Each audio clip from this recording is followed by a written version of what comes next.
Hey, good morning, everybody, or good evening, or good afternoon, wherever you are in the world. Kendra Rainey from Edgar Allen here, and welcome to another EA Live. Today, we will be talking with search historian of Content Nest over in the Striped and the adorable Beanie, and then also with Michael Ferguson of Edgar Allen, also known as my two favorite SEO experts on earth. So we're going to be talking about search engine optimization best practices for websites today. And I want to remind you that this is live at the moment. If you're watching us live, there's a chat function. So we would love to hear your questions, which I'll be fielding in the background. But we're going to start off with a little bit of conversation between search historian and Michael. So do we want to do little intros, or do we want to let's do that because we might as well before we start just like jumping into it. So Michael, why don't you take it first and tell us who you are and what your experience is with SEO. Cool. Thank you, Kendra. My name is Michael Ferguson, and I am the SEO specialist at Edgar Allen. I have 7 years of experience in search engine optimization, specifically on the content side. So that's where a lot of my experience and learning came in, which is why I've always got like a content first mindset when it comes to SEO, because it's like the cornerstone of everything we base off or everything we do is with the content. So yeah, that's kind of like my background and a little bit about me. And yes, And you've unmuted. sorry. Hi, hey everybody. So I'm Aiva, or also better known as Search Historian. I'm currently building like a content-first Webflow SEO agency as my main kind of source of interest. And I've been a writer and then copywriter and then a lot of things ever since I remember my first job.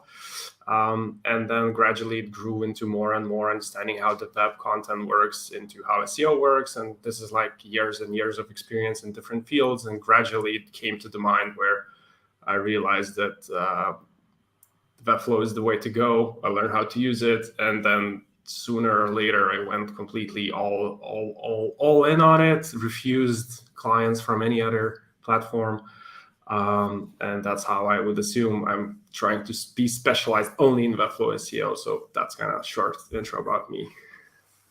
Gotcha. And just so you're aware, if you want to go look back in the EA Live archives, this conversation springs out of another conversation that we had with Aiva and a few other folks a few weeks back about no code, no content.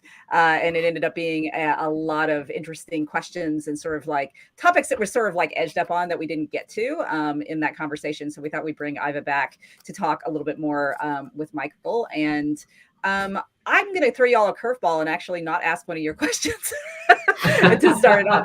What I want you guys to talk about just for a minute is you both mentioned this content first SEO. And I would love to hear what that means to you all and why it might be maybe a different approach than the SEO that we might be most familiar with. Either of you can take that. I'll go first. That's okay. I think when it comes to SEO, if you're working inside of SEO, you understand that like everything begins and ends with the content, because obviously we're working with search terms and keywords. So it kind of becomes a cornerstone of what you're doing.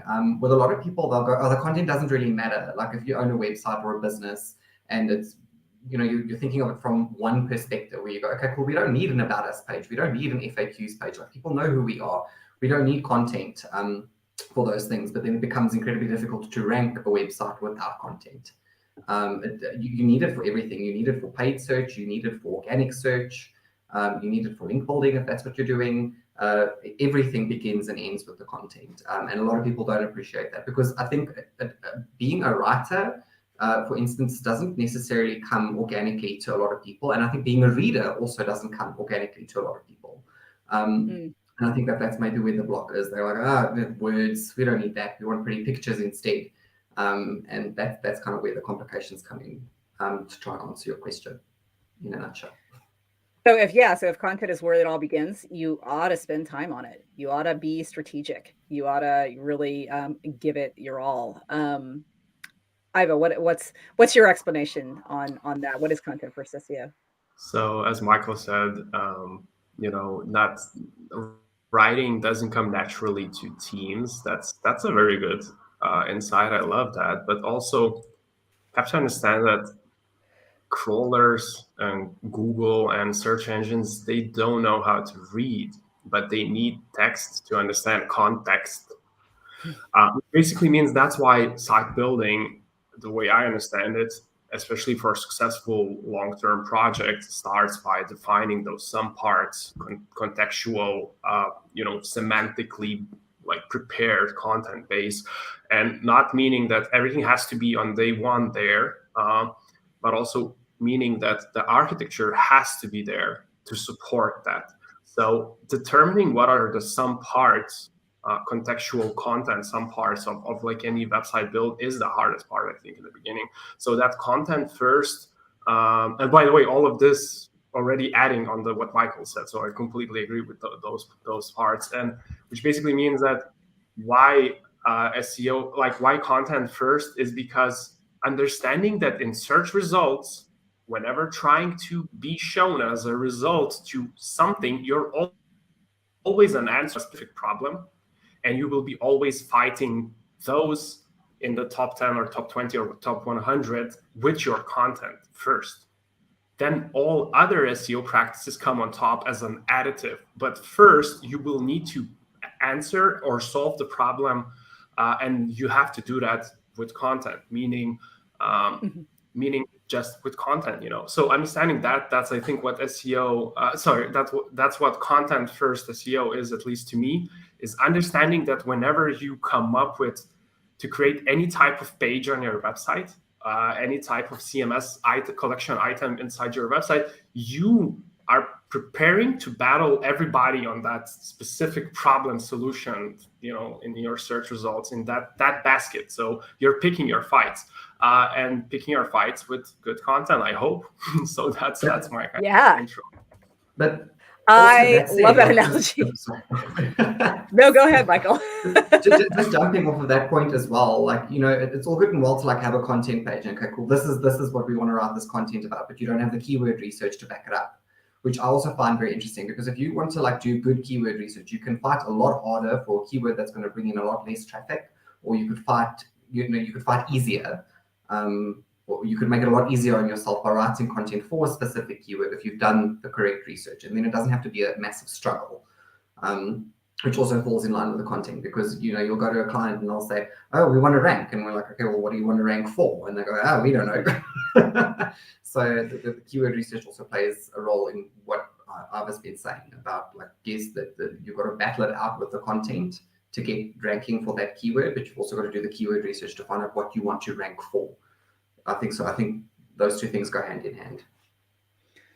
And all of that, from my perspective, comes from, being able to answer those questions that you're asking, say me, as a person who's a brand person or a content person, comes from knowing your market, knowing your messaging, knowing your audience, knowing what kind of things are they going to want to be seeing and reading out there, and then kind of backing into that idea of, okay, so, you want to be talking about this. Here are a range of keywords that are appropriate for that, and ones that might be easier or harder to rank for. So that's again, like, that is, I appreciate that viewpoint, and it's not one that everyone has had, I guess. It's mostly like, I feel like a lot of my career I've been sort of handed keywords and said, okay, here's what you should be writing about. I'm like, but no. Like I also love the idea of this being sort of a grudge match, you against everyone else that's trying to talk about the same thing you're talking about. Like, pick your battles wisely. All of that is sort of about organic SEO. I do want to ask, there's a lot of other kinds or different kinds, kind of paid SEO and link building and paid search. What are the challenges of, doing SEO for a website that is only relying on, organic SEO, that's not doing link building, that's not doing page search? What's challenging there? So can I start? Yes. So first things first. Okay, so this is the biggest misconception about link building. It's not. It's a mandatory part of SEO, even on the content side, right? So it's not that you're assuming that people will visit your website from those links that you have built. that's the whole idea. No, you are trying to prove to Google that you're a trustworthy source that is trusted by other sources. It's like democracy inside websites, right? Where every link you get to a specific page, or your globally, like all of your pages, acts as a vote inside democracy. The only difference is that votes have different values. So if, if like some sort of very high authority website, especially in that niche, links to you, that shows that, oh, okay, so they trust you, therefore Google will trust you more. So it's all about trust. And in that whole, because SEO is fundamentally links and content, there's two parts of it, right? And I think all SEOs side themselves somewhere in between those things. Some go hardcore only on one side, only links, and some go only hardcore on the content side. But yep, any project actually needs a balanced ratio of both, and that's because digital PR is still digital PR, and link building is nothing more than digital PR, especially in the current EEAT meta that we're in just after past few updates. So for those who don't understand what I'm talking about, I'm just going to try to simplify for you the easiest way I know how. So if your content is good, right, and then the links, backlinks, would be gasoline that you pour into the fire. So your website can burn by just out a lot of wood, but it would burn faster and better if you would add at least a little bit of it. And then there's another strategy, which is on the completely link side, would be having one piece of wood, one page, one piece of content or something, and pouring a lot of links on it, so it burns real fast, real hard. So yeah, that's my kind of take on how this works. And I think both parts are mandatory. I believe more in better content wins every time. But if you want to speed up things, you need backlinks. That's something that there's no other way for Google to know what's valuable, what's not, except to trust the internet as a whole, as a system, to vote for the winners, as any democracy would. Yeah. No, I love that analogy. That's like really interesting. Like I've never thought of it that way. Because like I also understand that like you need to have a balance of both. Like you need to have a really good backlink profile, and we've also seen it with I've seen it with clients or with websites that you sit and you do an SEO audit on, where you go, this content's like questionable. Like why is it performing so well? And then you dig a little bit deeper and you go, okay, cool, they've got this massive backlink profile, and that's what's adding the fuel to that fire, like you've said. I do try and strike a balance between the two. Personally, but sometimes it's difficult to do. Like I think what anyone can hope for is to have other people start talking about your brand, and including links like, oh, this person wrote this really interesting article, here's the link, and you've got that link from their trusted website going to your website. Mm-hmm. So yeah, I agree with everything that Aiva said. Basically, is getting those people to talk about your brand, that's something that you want to try to cultivate? Are there sort of strategies for that? Is it, influencers? Is it, how do you get that to happen? So I think it being organic is an important thing. If you kind of want it within your circle as well. Like if you are like a car salesman, you're not gonna want your links to show up on like a website that sells like smoothie makers or blenders. Because like Google is quite topic oriented, so you'd want it sort of close to what you do as a business. And I think networking in the real world is also super helpful. Like if you know people, you can go, oh, could you host a link to my website? Here's the link on your website to help boost my backlink profile. Or if you've done work with people, like if you are an agency and you've gone out and you've built a website for someone, for example, would you mind hosting a link to my website on your website? That's also a way to do it. Definitely. What about that's link building. What about paid search? Any thoughts on that? What are maybe if there's best practices or anything that you can tell a novice about paid search? What should they be doing? What should they, if they had to do, just one thing to do or two things to do? Be careful. Okay. Money disappears fast. I'm not by any means like a professional or anything, never focused at all, but the only tip I would give is there are search results, like search result pages where, especially for example, for agencies, this is a very good example. It makes much more sense to just pay per click.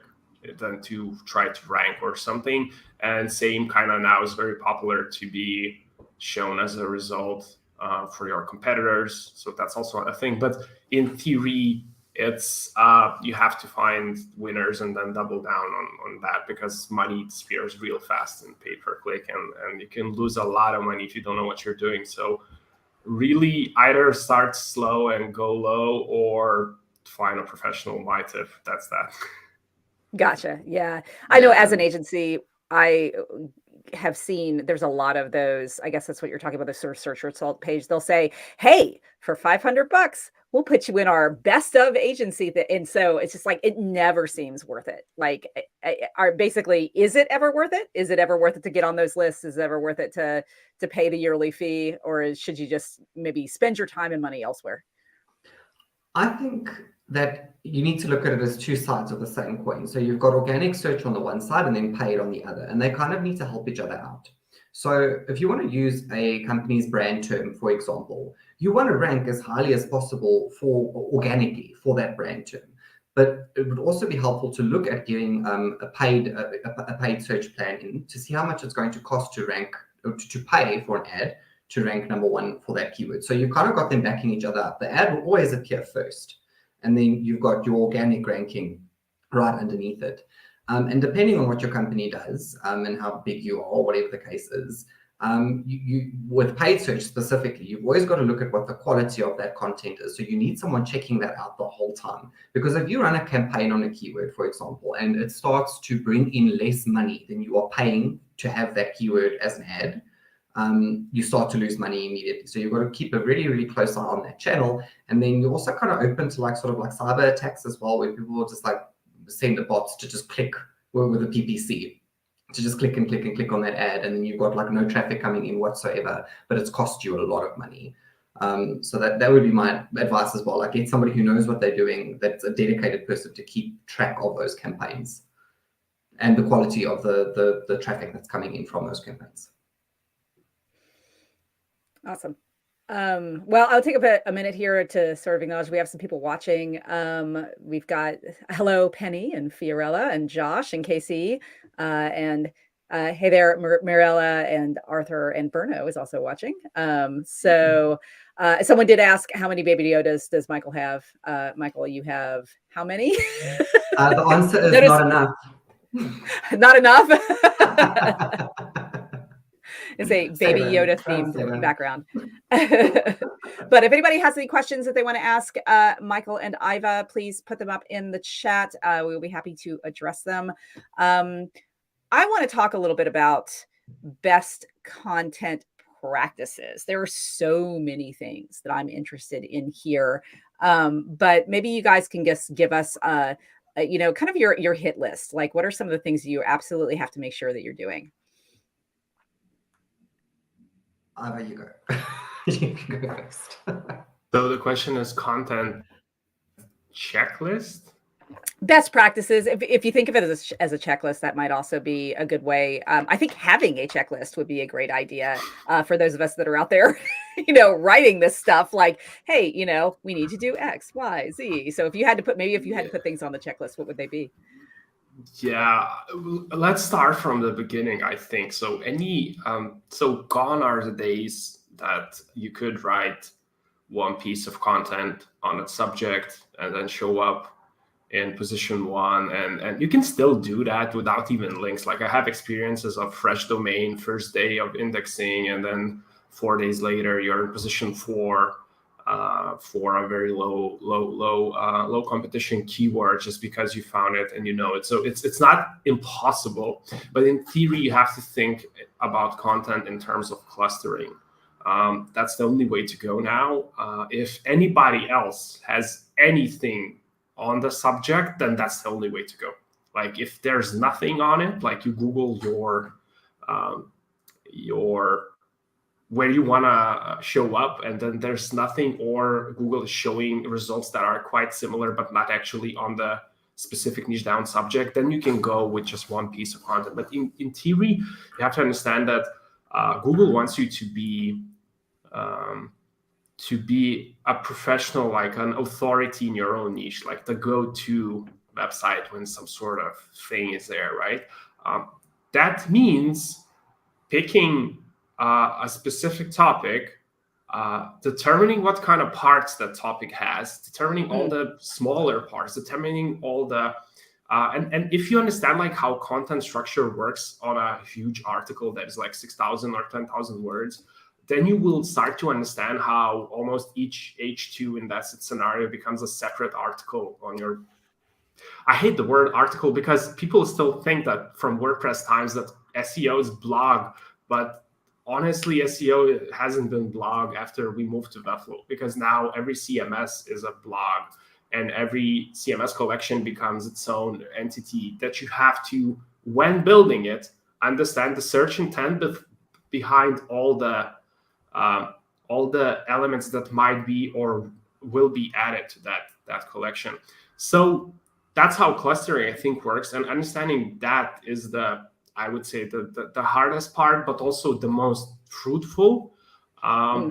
Because as long as you know what you're writing about, or your writers know what they're writing about, it's just then the second thing is internal linking. But first you have to understand that there's like, to cover Google wants you to cover the subject entirely. So it's not that I'm going to toss one article or one page on a subject and we're going to forget about it. If there's some sort of part of it, we have to have a specified unique page for each one of those. So that's, I think, my kind of advice on when thinking about what's content and websites and all that is that if any of what I just said sounds like voodoo magic, then that's good. That's a good start of realizing that this is not simple, but at the same time, it should be understandable to everybody. How many? Yeah.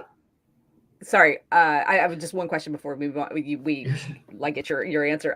How many branch articles or how many articles in a cluster is optimal? Is there sort of like no limit to that, or do you need just is 3 enough? Is 5 enough? Is 10 enough? What's the kind of limit there? My experience shows that any decent subject is like 30 to 100. Gotcha. But again, you could now find a scenario where it's 3 and it's covered completely. And it's just really great. Yeah. Yeah. I mean, it's usually you have to determine that to be a professional, for example, in, I don't know, Webflow something, right? An agency. Sure. Yeah. I'll try like my best, but so then there's development and design as 2 main branches, but then there's like maybe SEO is a branch, which by the way, a lot of agencies kind of try to offer, which I assume I hope at least they offer in most cases only the Lighthouse core, which is irrelevant in the beginning, but no, that's development status check mark, right? Right. And then you have to understand the subparts of, UI UX design. That's a page on its own. Maybe there's like development speed, as in like Lighthouse is a page on its own. So you have to kind of determine these subparts, and these work for everything: your products and your categories in your e-commerce store, your services or features, and then feature groups. Like an agency example, it would be, for example, like development and design. Right, those would be 2 groups of services we provide, but actually services, you have to divide them into, very specific things you do. So that could be, brand research. Logo design, color choice, font. You break it. It's like breaking it down into its atomic parts. And then kind of atomic design. If you understand that then you will start to understand content, because it's the same. Like realizing that each entity or atom in atomic design, like the way you use it, like when discovering, that's exactly how content works. And SEO kind of in the beginning when you're planning your site, you have to understand that each page that can be subdivided has to be subdivided into smaller pieces. The hard part starts when the budget and the time and the energy and everything doesn't allow you to have all of that, especially on launch. Then you have to figure out ways how to plan it, for hundreds and thousands of pages, but how to launch it in segments that are usable, but are ready for the next stage. So that's the hard part. I think that's the hard part. But yeah. Do we expect humans to read the atomic part pages, or is this an exercise for just for a different purpose? If humans, okay, so that comes back to Michael's, like in the beginning, he mentioned keyword research, right? Yeah. So yeah, we do expect it, because we expect that specific, like any human. It's so weird to call users humans, but also users. User? I mean, you say user. Like, I mean, like humans, the bigger group, right? Yeah, and also at the same time, user. The only industry that calls its users next to web is drug dealers. So it's not that it's not that we're not on the right verge here, but yeah, humans. So those subparts are there and especially if you can prove it with search, keyword research, right? Those subparts are there to kind of answer their question in very specific. So for example, somebody Googles, brand design, or as you said, like the tiny atomic parts, like they Google that specific thing because they're looking for agency that can do specifically that. Guess what? If no agency on the planet have a page on it, you are now the first result. True. That's true. Yeah. So that's how it works. Now, sometimes, so that's why you need like an SEO to determine what those subparts are, when you need to subdivide and when you don't, because that's another whole story. And another thing is I found from working with great UI UX teams and overall like that whole brand engineering, it also can be like a unique selling point for your website to have those subparts, even if keyword research doesn't show any need for it. But by just differentiating yourself, but then the design and the function of the website follows that approach. That okay, so we really went into it. So we expect users to jump real quick through different pages as opposed to reading one to the end. Then you kind of work it out on that kind of level. It's a question. The worst part that we're gonna talk about everything here, and the answer always will be it depends. Of course. It depends. Yeah. True. Look, I wanted to say, just to answer a couple of those questions at the same time, my opinion's always been to always write for people first, right? And so Google's got this like helpful content algorithm. So you're going to want to help a person. So it's always been like a person user experience first for me as far as the content is concerned. And then you take that content that you have written for a person, even if you think that a person is never ever going to read that piece of content, that micro piece of content, whatever it is, you write it for a person and you optimize it. Because you also never know with the way that you've laid the content out, you could end up in what's called the Google snippets, where like that specific part of your content will appear. It will appear like position 0, I think that's what they call it, or something along those lines, where you'll have a whole bunch of questions around that topic that will link back to that specific piece of content that you've written for a human being. So yes, I've always been like, okay, write for people first, even if you think no one in their right mind is ever going to go this deep enough into your site ever to read it. People first, then optimization. And like a lot of people think that those two don't marry very well, but they actually go really well hand in hand, I think, because the more it makes sense to you as a person, the more it's going to make sense to Google, because they're also developing it every day. It's like an AI. It's the same. It's the same principle. It's starting to know the difference. Yeah, I can add here, Michael. Yeah, please. Go for it. So that whole snippet and position 0, and then add on top schema markup or just structured data, which is the same thing, and realize that so Google wants you to organize data, right? It basically the trade-off you're getting if you organize data really good, real good, right?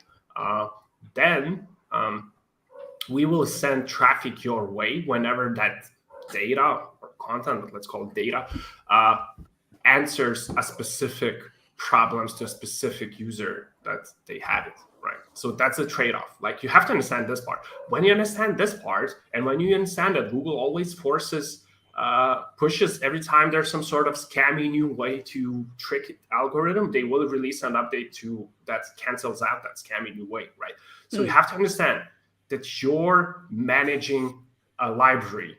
Your website is a library. Every shelf is a specific topic, and every book is a page that you have, right?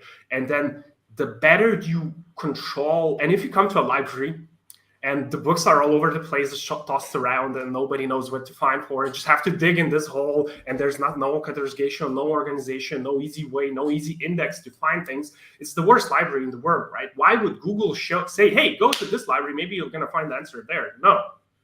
If your library is the most advanced, you enter and you don't even need to look, but then there's like, there's a screen, type in, what you're looking for, and we're going to send you to different areas. And not only that, we're going to send you to different sections, not only like a specific section of books, but we're going to get a book from that shelf. We're going to get a book back from another corner of the library. If you think about your websites that way, then you realize that your goal is to have that ID library on the subject or subjects, which are called usually topics. And then when you reach the complete depth of what a topic can offer, you go to what we call like a shoulder topic, as in you start estimating your ability to be like an authority in another topic and another and another. So that's how you grow your site from day one. Mm-hmm. Now, the thing is that you have business goals. Doesn't matter who you are, an agency, a business, an e-commerce store, whatever you are, you want to make money, because this whole process of building a library takes a lot of energy and a lot of time, right? Yep. By the way, going to that segment of book is a page, then, book name is an H1, and I can go deeper with this whole, I thought about that metaphor just keeps on giving. This yeah. is the great analogy. I love it. It's really hard to explain to people, like, what do you do? So eventually you learn, you come up with ways. You figure it out. Yeah. I don't tell people. They ask me what I do. I'm like, I help build websites. I don't want to get into it with you. Yeah, same here, like just websites, because I cannot say what I do, because I'm like an information architect. What does that mean, man? Don't know. That sounds so mysterious. Yeah, then they ask you to make a website, and then that's how usually the cat jumps out of the bag. It's like, I can, but not the right guy. We've got a couple of really great questions from the chat that I want to bring up. First, Marilla asks something that, and I think I'm understanding what she's asking here, because it's something that I wonder periodically. She says, how can you leverage community for SEO? She says, I mean, a specific community, not a broad audience, around a specific project. And I think what she's talking about is, when we're talking about audience, we're talking about gathering sort of the masses from out there. And she's talking about having a tighter group of people that you're looking for the input of. How do you leverage that small group for great SEO? I'm on Facebook groups. That's what I do.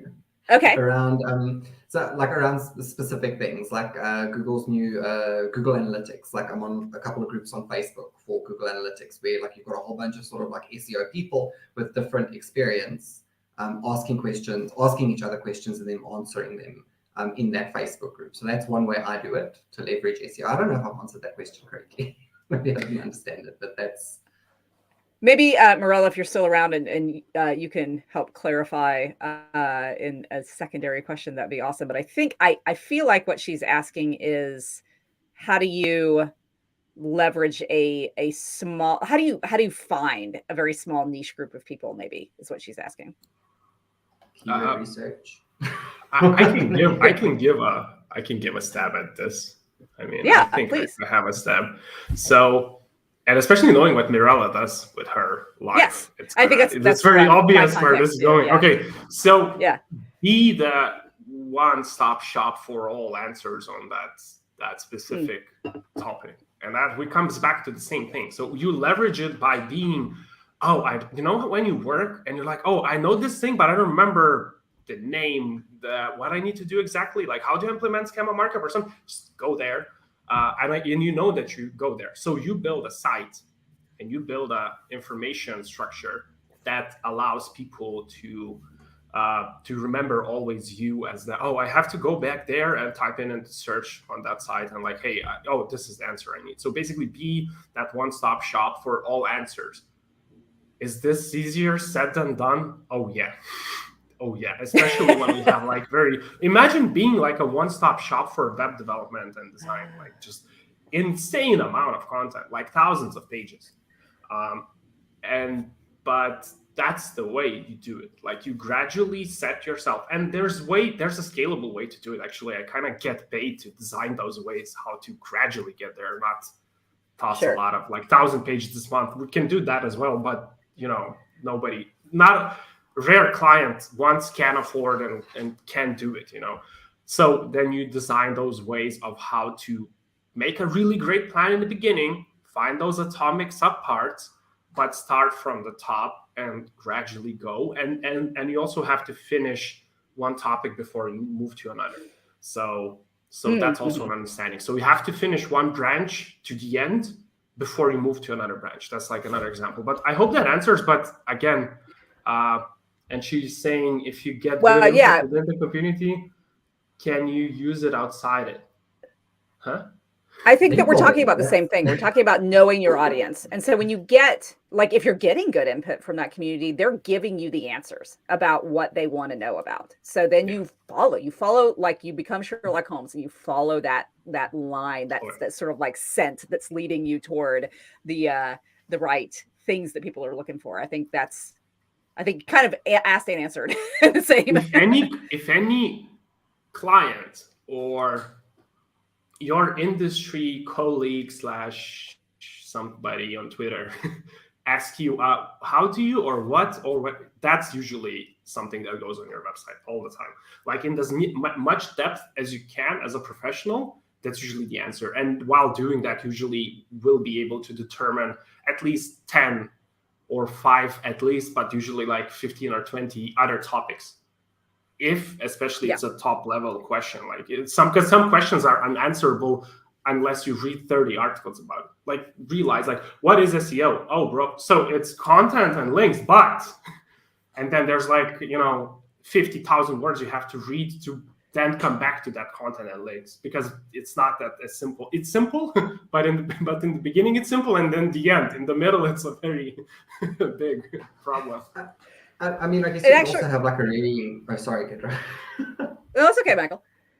No, I was going to say you could also have like a really good Ask FAQs page that answers all those questions that you're getting frequently on social media, etc. And you could link your FAQs page to other articles that you've written on that subject. So you're sort of creating a cluster there as well. So, and Maria says she loves the atomic content concept. So do I. Actually, her question reminds me of a thing that I always like to ask during brand and content discovery, which is, what are the things that you find yourself having to explain over and over again about your company? And because those are the things that people are out there looking for. The things that, you tell somebody what you do at a cocktail party and they ask you X, Y, and Z. The things that you go into a sales call and you're getting the same 5-10 questions over and over again. Those are the things that you want to create content around, because you can direct people there, but also people will find you that way. So KC asks, any tools or tips on validating search volume / demand for a given keyword? And that actually goes along with my next big question, which was, let's talk about the tools you guys use. What's some great ones I know we use Ahrefs, which I'm probably mispronouncing horribly, but what are some great tools? Yeah, what are some great tools that you can use? You can go first.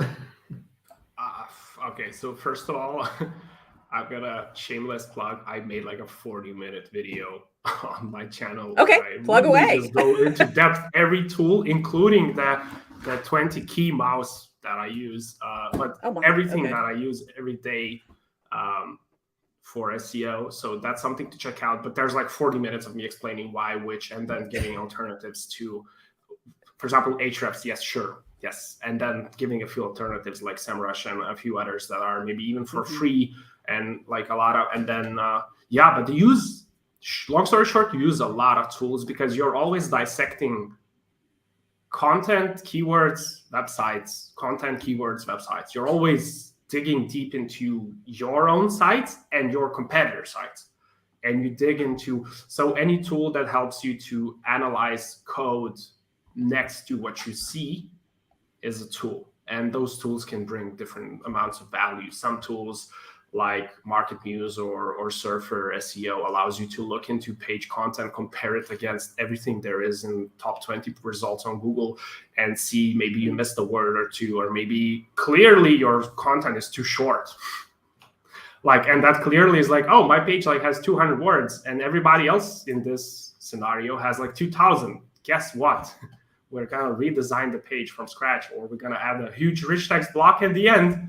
We're gonna really add a lot of things. But also you have to, but those tools, yeah, and Ahrefs and SEMrush, on the other hand, is another great example where you can look into other websites, look into their sitemaps, look into how much estimated traffic they're getting, look into what kind of keywords, look into how many people search. All of these tools are not accurate. That's the thing, because where do they get data from? Anywhere they can, and not all of that data is accurate. So it's just, like that Pirates of the Caribbean scene, it's just a guideline. It's not really a rule per se. It's more of a guideline. So that's that. And then on the third side, I would add tools that, again, coming back to the analyzed site. So there's like heading analyzers for Chrome, which just shows you H1, H2, H3 on any specific, like the semantics. And then there's like what is called the SEO Minion, for example, that allows you to see all the meta titles, links, highlights all the links on the page, like really allows you to dig deep into how other pages' anatomy is and what you should add to yours. Because, for example, like if somebody's ranking position 1 and they have 200 outgoing links, which is a lot of times a very common thing, it sounds like a horrible experience when they're designing a Webflow website. Like, really have to add 200 outgoing, like internal and external links on a page? That's like almost all links. But if first 10 websites on the search does that, then probably means two things. You have to do it, and the other thing, they probably have a lot of supporting content, as we talked about cluster, right? Supporting content. So anything that allows you to analyze is an SEO tool, like anything that analyzes a website.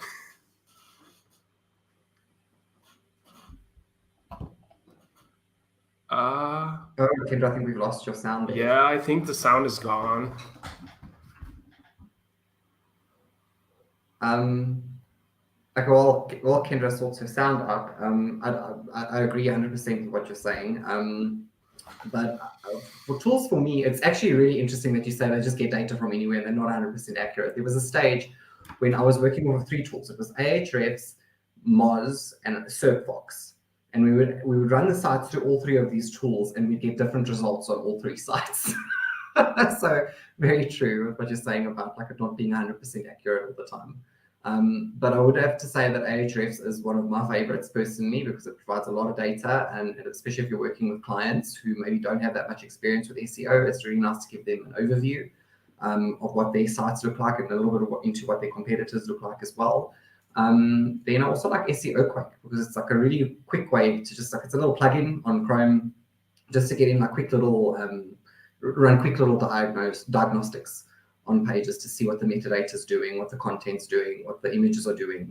And that just gives us a nice, I enjoy it because it's quick and informative. So do we have Kendra back? Do we? No, we do not have Kendra. No, we don't. No, we do not. Okay, so... Okay, well, if you'd like, I can maybe take... I've got a couple questions, because I've been dying to get into a room with you since that first meeting. Let's see until maybe Kendra can sort her sound out. What are some of the content challenges that you face with your clients, Aiva? Like content-wise, from an SEO perspective? So I would say like challenges happen when you get into the website too late, as in it's already built, it's already planned, it's already designed. There's no next phase of building. Yeah, because then, and I'm also actually like, honestly, I'm still trying to figure out how to approach this. I don't know. Maybe you guys know the answer, but and I will find out eventually.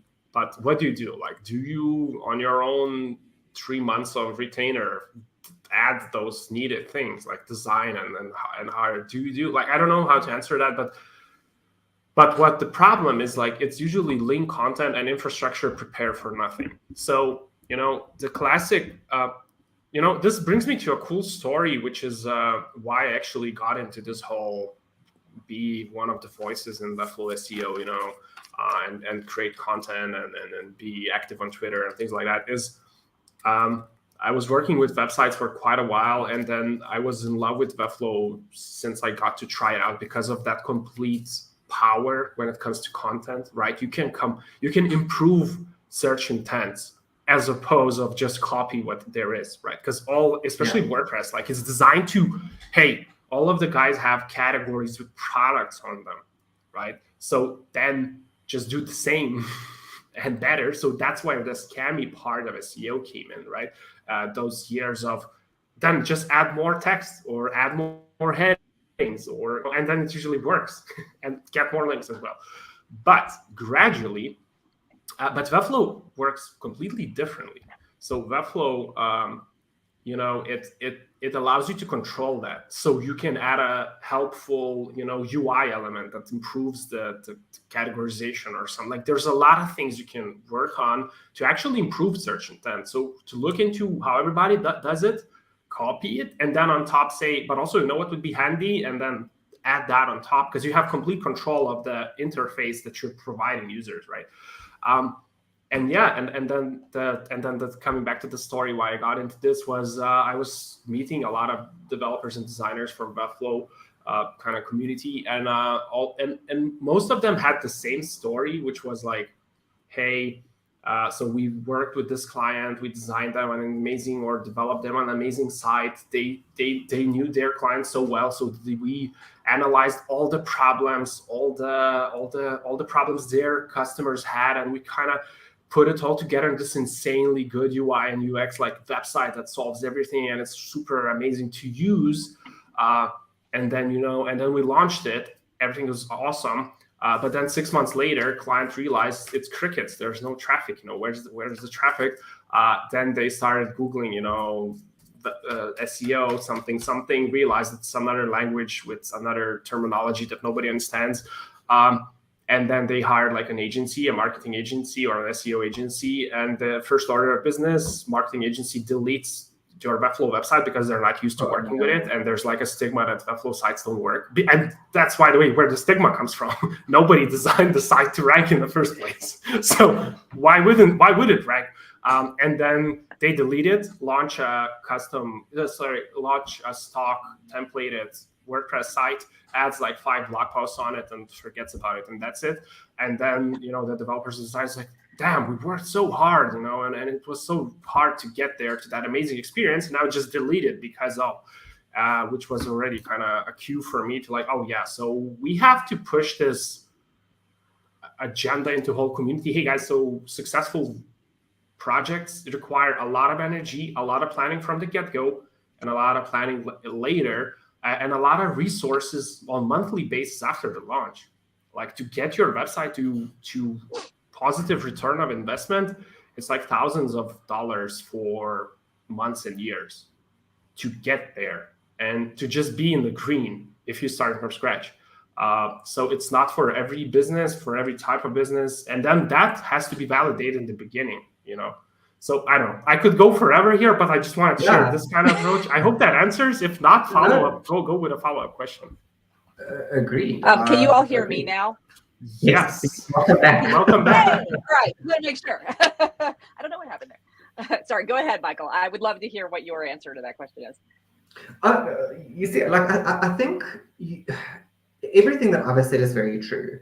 But I think when you're dealing with it on a client-to-client basis, it's all going to depend on what their budget looks like. And I think as an SEO person or specialist, or whatever the case is, you have to be flexible, and you have to kind of explain what the limitations are. So I'm going to do the best that I can for you with this budget and give you a nice, strong platform that you can build off of in the future.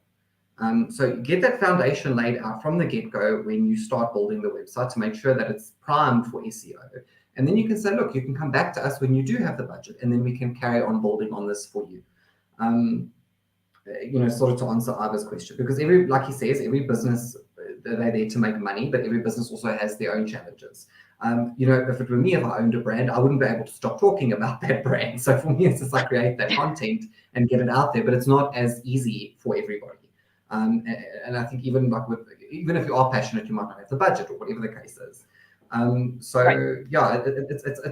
a complicated question. And like also from my side, just to answer that question, as far as a content challenges with SEO content goes, like a lot of people don't see the value in it. And to try and get to explain that to them is like, okay, cool, you need to do this, otherwise like no one's going to find you in Google.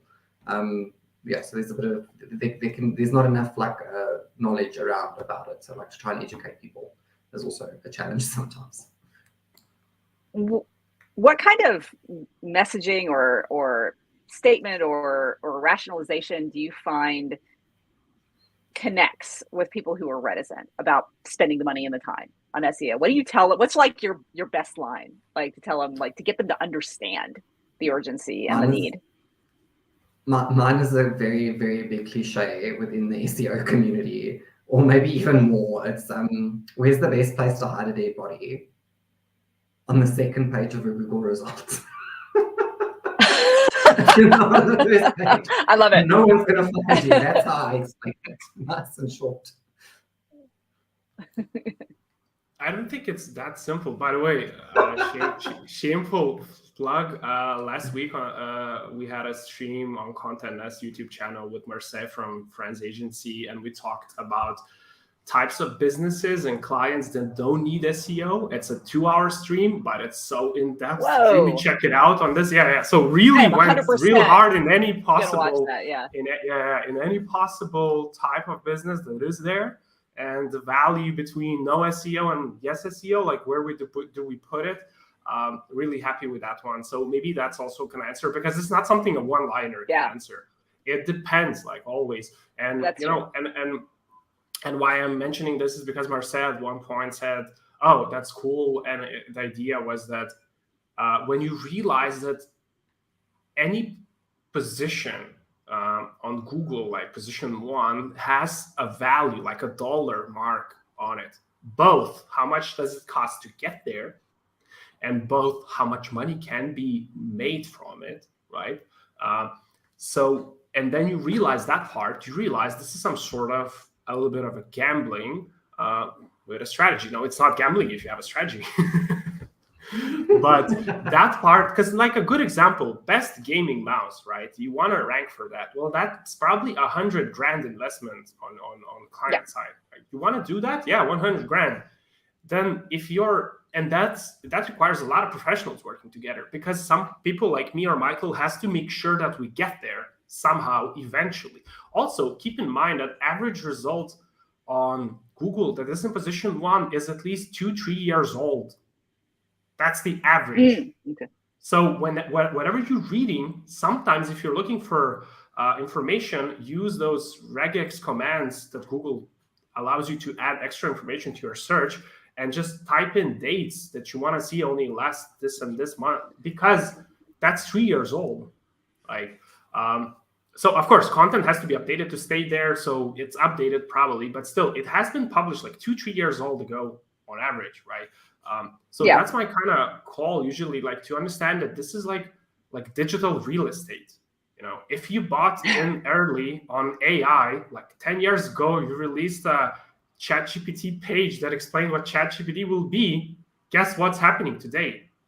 You are making hundreds and thousands of dollars from just display ads, nothing more, just on the side, running, just by explaining it. If you can do that, right? So it's just digital real estate, like keywords and search terms and stuff is like digital real estate, and your website is like something you're building that is picking fights. And there's different types of businesses require different types of real estate. Some need hotels, some need houses near the beach, some need just apartments at the city center. There's different types of search intents, as in commercial, informational, and things like that. And you have to kind of get that, I think. So that's my kind of 2 cents on, without going into deep into actually when it doesn't depend, when it's clear that is a yes or a no. Yeah. I I've never thought of it that way. I've always been like so SEO focused. Like, of course your business needs SEO. What are you talking about? So it's interesting to see, like, to think of, like, does a business actually need SEO? Yeah, no, Maybe there's not. a lot. No, We should watch the video. Yeah, of course. I was gonna Shameless say, that's the plug. whole Just don't. Yeah, of course. Not here, over there. Yeah. But yeah, that is a good way of looking at it. Like real estate, definitely. Yeah, it's given me some food for thought, I think. Well, we've got about 4 minutes left, 5 minutes. I'd love to close out with just one quick, like, give me your, this is going to be hard for you guys to do, but the last question is sort of like, what do we think the future of Google is going to look like with all the AI tools that have become so popular? Are we losing search as a method? Is it going away? I have ideas on this a lot, and I try to distill them in a few minutes. So, no, it's not disappearing. It's changing. Search snippets and structured data, pushing more of it, changed search a few years ago. We had the same, and it's just going to change a lot of industries. As in, for example, when search, when featured snippets showed up, if you're a weather website, you lost 99% of your traffic because Google now shows weather. You don't need to go anywhere. And same happened with a lot of searches. More searches became that position zero searches just kind of answers your question and you move on. But the core fundamental behaviors of the internet will stay the same because AI lies with a straight face and we know it. And it's just, when you don't know the answer, you shut up and just don't talk. At least most of us do that, right? AI doesn't shut up, just gonna give you an answer. Who cares? So of course it's not gonna happen. It's and if not, then the content will become gated. So prepare for more subscriptions, more websites. That's also something to look into. I think if really crawlers, if search in terms of AI becomes like a thing where it just provides you an answer, it's accurate enough and doesn't lie, which I don't believe in, then publishers will start gating content because at some point, and today we already said that the trade-off is I give search engines very well organized access to my very well organized library. In exchange, you send readers my way. That's the trade-off, right? I work so hard, organize so much information for you in a best possible way, and if crawlers just read all of that, and then there's like a guy, which is AI, in a square, just screaming answers to people in the face, and nobody comes to my library. Guess what? My library is now paid, and your crawlers cannot access it because then I'm gonna get visitors either way. So that's my kind of short thoughts on that. Do you have like a 30-second thought on that, Michael, before we wrap up? Just adapt, keep going with it. And I think being afraid of the technology is not going to get us anywhere. I agree with everything that Aiva said, and just keep trying to use it to your advantage and stay on top of the research. Keep looking at it, keep looking at trends, see where the future is headed, and try and adapt accordingly the best you can. All right. Well, I really appreciate you guys taking the time to chat today. This will be available on our YouTube channel for all of eternity and or for as long as YouTube lasts. And so look us up there. We've also got a lot of other great conversations. Thanks for joining EA Live. Thank you so much, Aiva. I really appreciate it and love talking to you always. And same, Michael.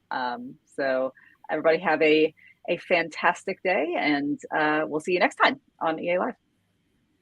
Cheers. Thanks, guys.